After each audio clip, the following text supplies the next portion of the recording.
Welcome.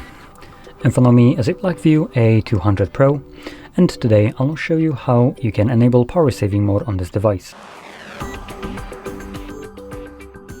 So to get started, you will want to pull down your notifications by swiping down from the top of your screen, and then swipe down once again to extend the list of visible toggles. One of those toggles should be power saving mode, and for me it is right over here on the first page.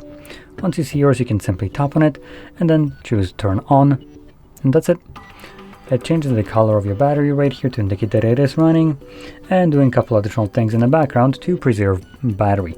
Now we can figure out what those things in the background are by just holding this toggle,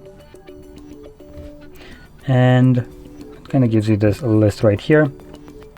So it turns off touch vibration feedback, vibrations, auto syncs, Bluetooth. So yeah, just go over this, see if there's anything that bothers you, and obviously make a decision. Once you're done using the power saving mode, you can just tap on the toggle once again, and this will turn it off and obviously revert all the changes.